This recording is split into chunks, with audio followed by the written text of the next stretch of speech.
Hello everyone and welcome back to the second of our two videos this weekend. We did the predictions for SummerSlam, which will be up on the channel, I'd say roughly the same time as this one, where we ran through the 10 match card there and who we think is going to win and giving our reasons. Keep saying our, it's my predictions. Josh has lost all interest in wrestling, although the AEW stuff is catching his eye with the people who are on the show and the potential for CM Punk returning tonight. But that is a story for another time. This is the predictions for NXT Takeover 36, and it's a 5-match card. So we're going to, as we did with the SummerSlam, we're going to run through the matches based on the order they're listed on WWE.com. And up first is a match with one of the best storylines that they have been running on NXT. It is Cameron Grimes versus LA Knight, who's done an amazing job in such a short period of time, for the $1 Million Championship, with the stipulation that if Cameron Grimes wins, he of course becomes the new $1 Million Champion, and if Cameron Grimes loses, Ted Dibiase becomes LA Knight's Butler. So there is potential for both of those stories to be excellent going forward. Now, if LA Knight wins and Dibiase does become Grimes' Butler, it would be a nice bit of karma based on Dibiase becoming LA Knight's Virgil. However, I believe the way the storyline's been booked and everything else, Cameron Grimes deserves a happy ending. And unless there is shenanigans, which I'll talk about in a second, Cameron Grimes is going to walk out as the $1 Million Champion.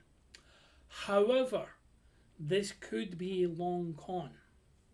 Because remember, Cameron Grimes was being humiliated by Ted Dibiase on a regular basis. Has this whole thing been an elaborate play to get to this point where Cameron Grimes can double cross Dibiase and get him set up as LA Knight's Butler? That is the dark shadow over this match. However, I'm going to place my bets on the pure of heart Cameron Grimes has, and it'll be on the up and up. Cameron Grimes will win this match. He will walk away as the $1 Million Champion, and Ted Dibiase will officially pass the torch to the new $1 Million Man. The second match on the card has main evented a number of shows in the past. I don't know if it will be second on the actual card, it's just second on the listings on WWE.com. It's the undisputed finale between Adam Cole and Kyle O'Reilly. 2 out of 3 falls. First match is a standard wrestling match. The second match is a street fight. And the third match, should it go there, as picked by Regal, the wrestlers picked the previous 2 steps, will be a steel cage match. So there's a number of questions here. Will it require the third fall?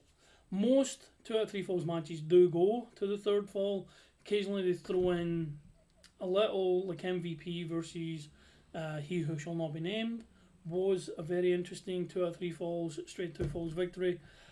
I believe this will go 3 falls, simply because NXT loves its protracted matches, especially with Adam Cole and Kyle O'Reilly. Adam Cole has been the subject of much real life behind the scenes chitter chatter, and also the mooted changes to NXT itself. So I fully believe that Kyle O'Reilly is going to defeat Adam Cole 2 falls to 1. Adam Cole is then going to leave NXT, and he's going to either go to SmackDown or he's going to leave WWE altogether. For those who don't know, there was a mix-up backstage in the office with Adam Cole's contract. They thought it was going to run until WrestleMania season 2022. However, it ran out in July 2021. And that caused some problems. So Adam Cole could just walk. He could Lex Luger it and do a show. Could have done NXT on the Tuesday, turned up on AEW Dynamite on the Wednesday, and no one could have done anything. When your contract expires, there is no compete clause. However, being a stand-up guy that he is, he signed a 1-month contract extension to take him through to the SummerSlam weekend, which is now, which allows him to conclude his rivalry with Kyle O'Reilly. I believe he's going to lose to help Kyle O'Reilly, who will be still in NXT, to keep his momentum going and keep him in the NXT title picture. However, whether Adam Cole goes to SmackDown or whether Adam Cole goes to a other promotion is up in the air. But Kyle O'Reilly is going to win this match, and then the bigger story could be that if Adam Cole does leave WWE and goes to AEW, there have been plenty of guys who have left WWE and gone to AEW. Big Show, Mark Henry, Miro, Rusev, a number of others.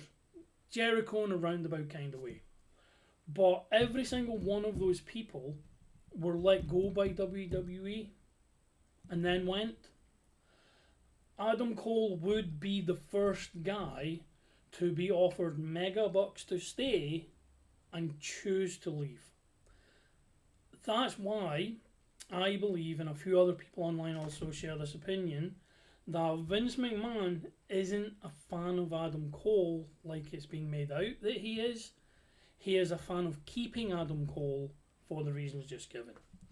Either way, that's politics, that's behind the scenes, that is nothing to do with this match technically.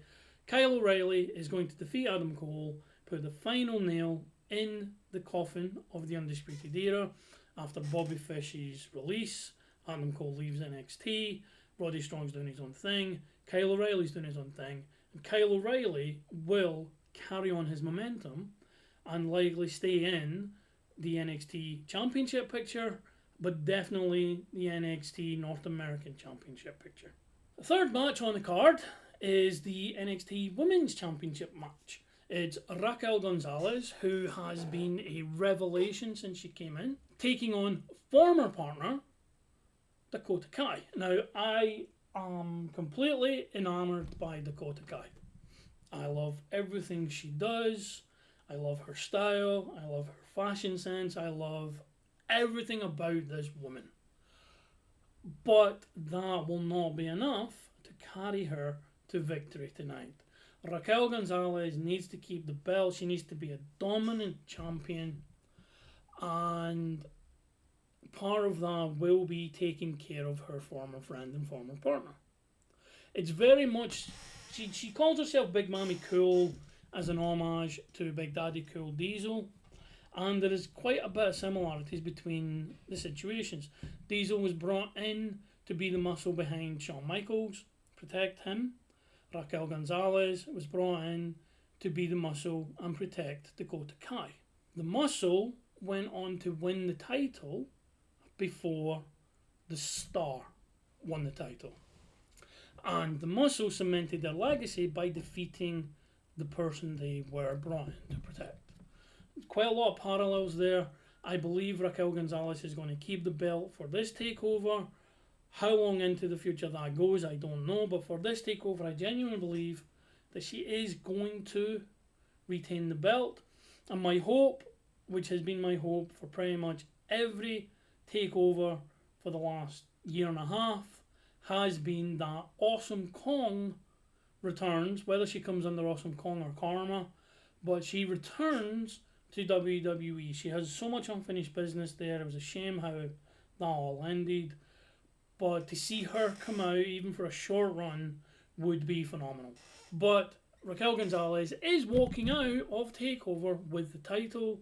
Dakota Kai, I don't know what she does from here, but I will be watching regardless. The fourth match listed, and one where this is really up in the air.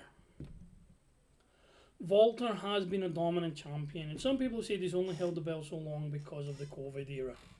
That may be true, but he has defended this belt and been in killer matches during that time, including a match of the year contender with Ilja Dragunov, where they beat the living piss out of each other in front of no fans. They just clobbered the shit out of each other and had possibly the most brutal, non-gimmicked, non-filled with weapons matches in recent memory.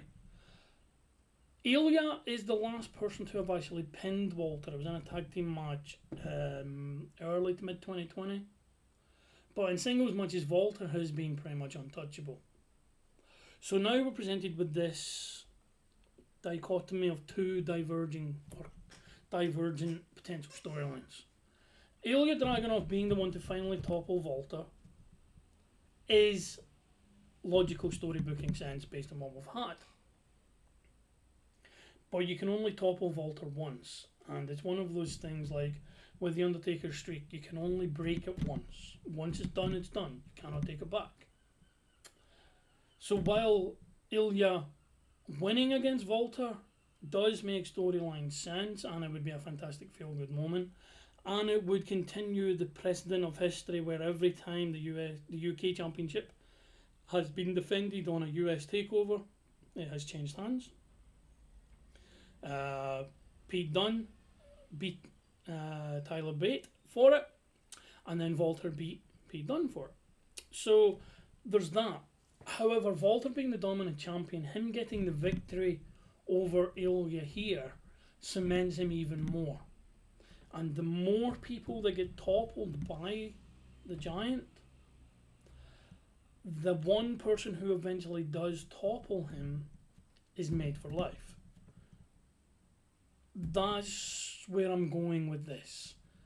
As much as I would love Illya to win the belt, as much as he has earned the right to hold the belt, Walter is going to be too much for him again. It's going to be brutal, it's going to be violent, it's going to be hard hitting as you expect it to be, but Walter is going to retain the UK Championship, and he is going to return to these shores a fighting title holder. That's just how it's going to be. And the last match on the card, very excited for it. It's the NXT Championship match between Carrie and Kross and Samoa Joe. Now, they seem to be setting up Carrie and Kross for a main roster run. They're not doing very well with it, but they're still setting them up for it all the same.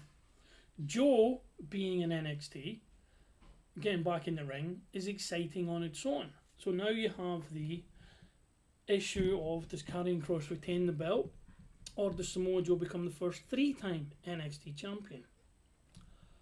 I'm going for the latter. Samoa Joe is going to win the title from Karrion Kross.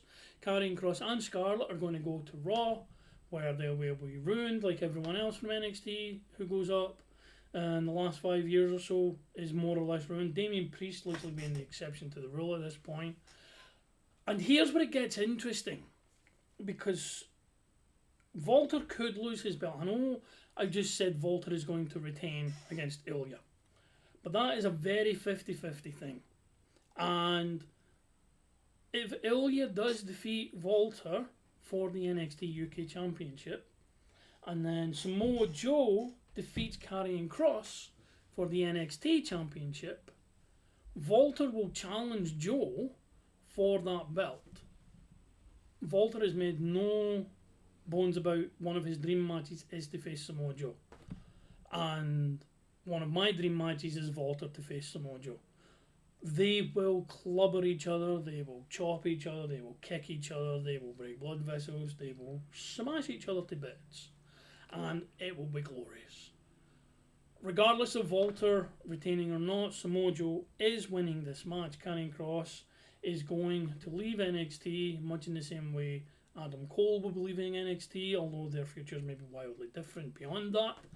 And Samoa Joe will be the first 3-time NXT champion. He will go on to face all comers. He will reignite the green and black. He will reignite the gold and black brand. I'm hoping it recovers from its absolute slaughter in the hands of Vince recently, and that we get back to NXT just being a fantastic wrestling show. That's all I ask for. So Samoa Joe is going to end the night as the champion. Will he end the night with the little chevron in the corner saying the show is over with no shenanigans, or will Walter or someone else step up? Only time will tell. That is on Sunday into Monday morning here in the UK for the takeover. Before that, we have SummerSlam. It's a fantastic weekend of wrestling for WWE. We also have the potential return of CM Punk tonight as I'm filming this. It's going to be a very newsworthy weekend. We're all going to be exhausted on Monday. But thank you very much for taking the time to sit with me, blabber a load of shite about pro wrestling. Do you agree with my predictions? Do you disagree with my predictions? Let me know in the comments below. Like and share the video. Subscribe to the channel if you haven't already. And I will see you on another video at some time in the future. I don't know when, but what is time anyway? Stay safe, wear a mask, goodbye.